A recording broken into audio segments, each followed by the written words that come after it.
Buenas noches. Hoy vamos a hablar un poco de la corteza cerebral. Somos estudiantes de la Universidad Uniminuto de Dios.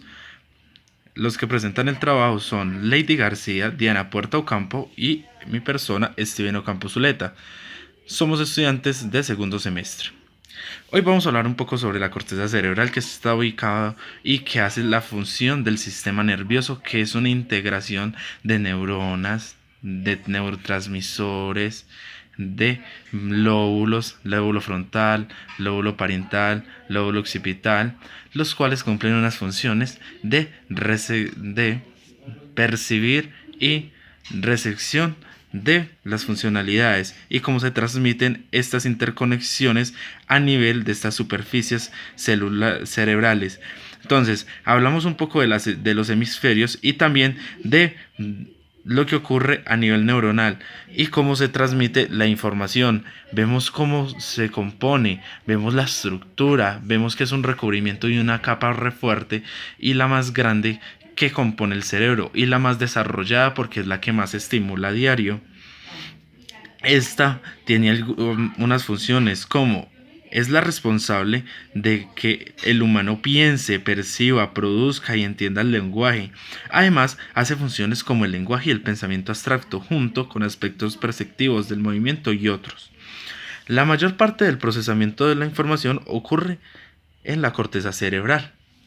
Vemos entonces que esta se divide en 4 lóbulos: lóbulo frontal, lóbulo parietal, lóbulo occipital y lóbulo temporal. El lóbulo frontal, el lóbulo frontal es uno de los 4 lóbulos, ¿cierto? De la corteza cerebral y constituye una región grande que está situada en la parte delantera del cerebro, justo detrás de la frente. Es el responsable del procesamiento cognitivos complejos, las llamadas funciones ejecutivas. Son procesos que realiza el ser humano de manera concreta. Pasamos al occipital, que está ubicado en la parte posterior del cerebro y es el encargado de procesar imágenes. Es de eso de lo que hablamos anteriormente, de reconocer lo abstracto, de volver a reestructurar esos esquemas ya inaptos en la persona y poder reconocer tanto las figuras como el significado de estas, hacer un reconocimiento completo. También hablamos de un lóbulo occipital. Hablamos de un lóbulo occipital que, como se decía anteriormente, es el que se encarga del reconocimiento de imágenes. Hablamos de uno parietal. Hablamos de un lóbulo parietal que se encarga de todo el proceso de cognición. Es el que constituye un sistema coordinado espacial para representar el mundo alrededor de nosotros. Es el reconocimiento que tiene. Es la primera instancia a la que nosotros reconocemos cada momento de nuestra vida. Es aquel que se encarga de mostrarnos gráficamente cada cosa y además de eso grabar en nuestra memoria cada suceso, cada color, cada momento, cada suceso, que así sea por medio del sentido de audición, nosotros ahí mismo, si escuchamos un gallo, así sea lejano, nos vamos a imaginar ese gallo porque ya lo tenemos innato en él, ¿cierto? Vemos también el lóbulo temporal. Este incluye el lenguaje y también cuando se escucha música o habla alguien en esta región, está tratando de descifrar la información. El procesamiento de información de audio y memoria auditiva se gestiona aquí, es decir, recibe y procesa información procedente de los oídos. También contribuye al equilibrio y regula emociones motivacionales como la ansiedad, al placer y la ira. Vemos que este es cercano a los oídos. ¿Por qué? Porque, como decía anteriormente, es el primer reconocimiento auditivo, reconocimiento de voz, que nos están diciendo, que nos están informando, que nos tratan de comunicar, para qué nos va a servir esa información, por qué nos suena llamativo y por qué despreciamos algunos sonidos.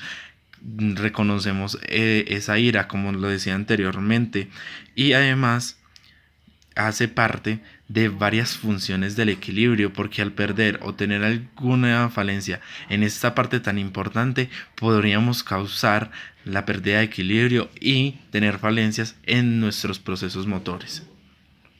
Hablamos entonces de una área sensitiva. Vemos cómo se ve el gusto, el tacto, la área sensitiva del lenguaje, la visión, el olfato, la audición y área del lenguaje, ¿cierto? Entonces, vemos que esta información de carácter sensitivo es la que significa y transporta la información que percibe por los diferentes sentidos: vista, oído, olfato y tacto y sabor. Entonces, el tacto, el reconocimiento de texturas, el gusto cuando estamos comiendo, el lenguaje cuando nos estamos comunicando o queremos transmitir algo, sea de manera verbal o no verbal, reconociendo que el funcionamiento del cuerpo humano reconoce más lo no verbal que lo verbal como tal. La visión, que es la primera instancia o el primer momento, eso sí, de resaltar que hay unas personas con ceguera y tienen un desarrollo más del sentido auditivo, del reconocimiento, o ya por alguna falencia, ya por ceguera también entra el tacto y la percepción de esta persona cuando escucha o toca algo, él inmediatamente lo reconoce. Bueno, hablamos del área motora, ¿cierto? Una parte suplementaria, una frontal y un hipocampo. Entonces, vemos que estas zonas son encargadas de los mecanismos cerebrales asociados al movimiento corporal. Están situadas en la porción del anterior en la porción anterior de ambos hemisferios, es decir, en el lóbulo frontal. Es el área motora y se dan origen a los tratos motores descendentes que parten de la corteza cerebral hacia las motoneuronas de tronco y médula espinal.